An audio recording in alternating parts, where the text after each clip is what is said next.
Muchas gracias, señor presidente. Yo también traje una presentación sobre el proyecto.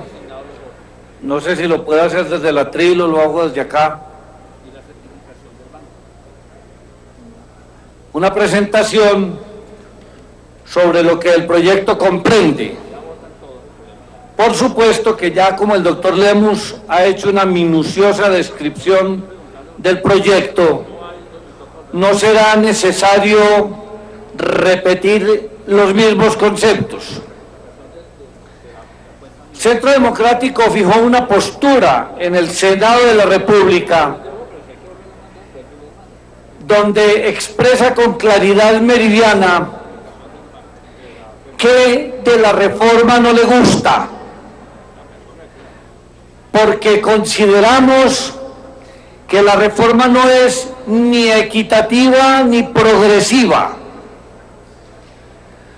porque no hay ningún plan de austeridad que permita avisorar un esfuerzo en materia de gasto público para disminuir la carga tributaria. Máxime cuando estamos a puertas de tener una sorpresa en materia inflacionaria, en materia de crecimiento del índice de precios al consumidor. Estos 2 meses nos lo significan, los 2 últimos meses, y el año entrante precisan nubarrones en el firmamento fiscal del mundo, y Colombia no será la excepción. La tantas veces denominada disminución del precio del barril de petróleo, la tantas veces mencionada también carga que va a tener la devaluación del peso respecto de la deuda pública, los ingresos insuficientes reconocidos hasta ahora en 12.5 billones de pesos. No se ve pues ese plan de austeridad. Siempre estuvimos de acuerdo con una reforma, un proyecto de 1 año y no de 4. O sea que no estamos frente a un proyecto de 12.5 billones, sino a un proyecto de 53 billones de pesos. Coincidimos con los que piensan que se requiere un sistema tributario de larga duración, lo que hemos dicho, una reforma tributaria estructural. Una reforma tributaria que afecta al sector agropecuario, sin lugar a dudas, no es una buena reforma.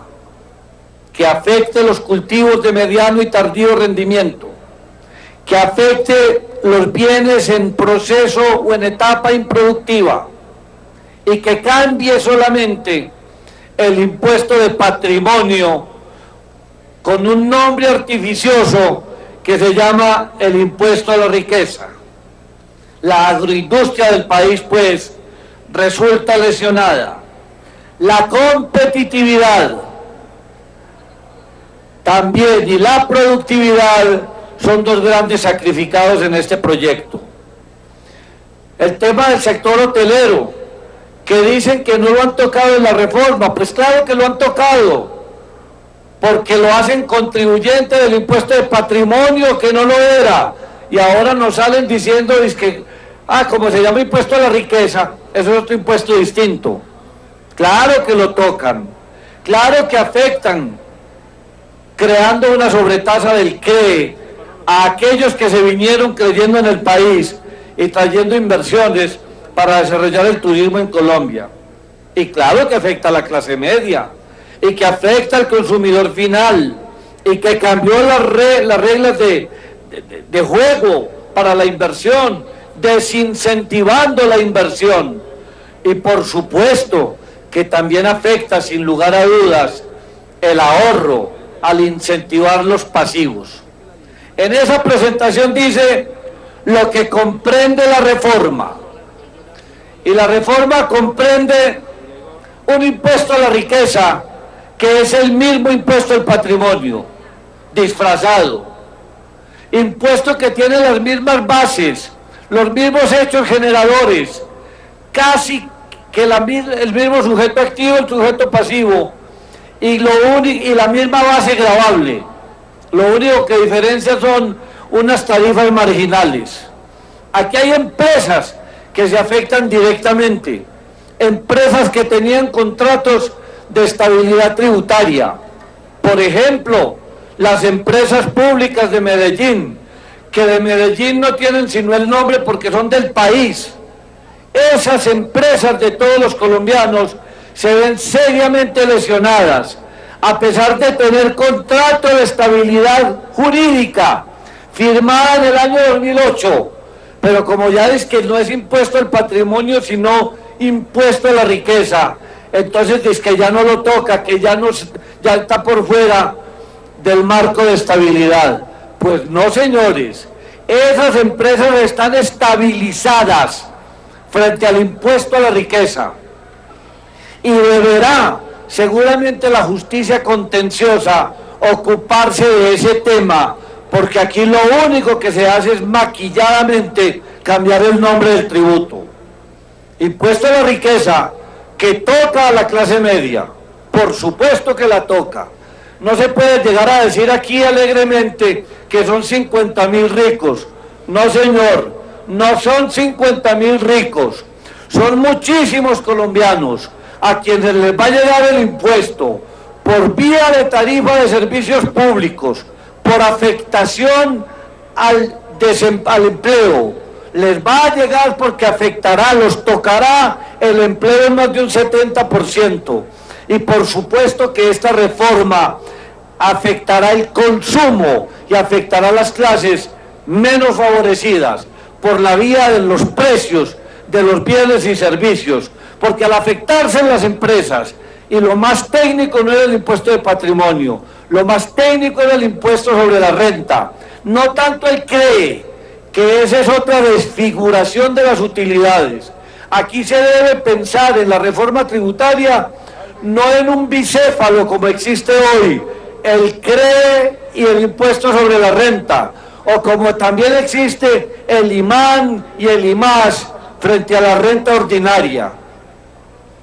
O sea, la reforma comprende una prórroga del 4 por 1000.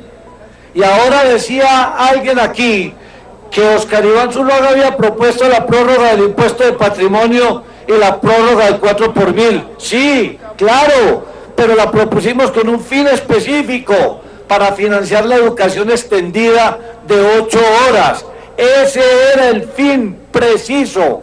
Y aquí no se van a recaudar 12.5 billones, se van a recaudar es 17.5, porque los 5 billones de la lucha contra la evasión y la ilusión, a los que se comprometió la DIAN, no están sumados. O sea que no es cierto lo de los 12.5 billones de pesos. La sobretasa al CREE, cada punto del CREE es 1 billón de pesos, y hay una sobretasa del 5, del 6, del 8 y del 9. Cuando tengamos la sobretasa del 9, vamos a tener una tarifa del impuesto sobre la renta del 43, que llevaba tarifas efectivas con otros impuestos, nos ubican como uno de los países parias en materia tributaria del mundo y por supuesto de América Latina. Perú rebaja las tasas, Colombia las sube. ¿Cuál de los dos estará equivocado?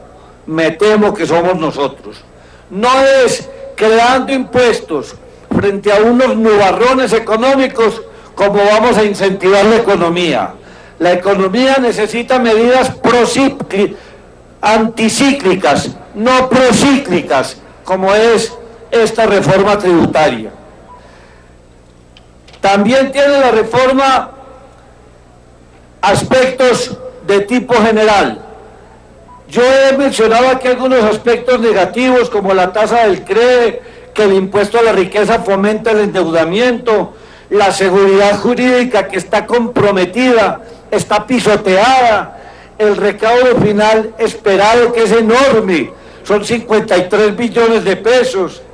Al disminuir los topes del IMAS, se afectan muchas personas naturales, lesiona la competitividad, no resuelve los problemas actuales es una reforma coyuntural y no es estructural, y mantiene desafortunadamente una regla de incrementar el presupuesto siempre por la vía de los impuestos, de los ingresos y no de los gastos.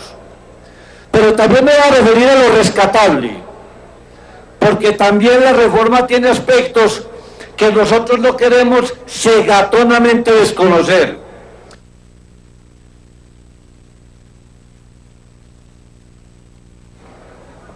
Sonido para que el representante termine su intervención. El descuento de los 2 puntos del IVA para la importación y adquisición de bienes de capital. Permitir la conciliación contenciosa y la terminación por mutuo acuerdo. La posibilidad de solicitar devoluciones por inversiones en innovación. Las normas para agilizar la vinculación de funcionarios de la DIAN. La creación de una comisión para revisar el estatuto tributario territorial y el nacional. Y en el territorial, una advertencia.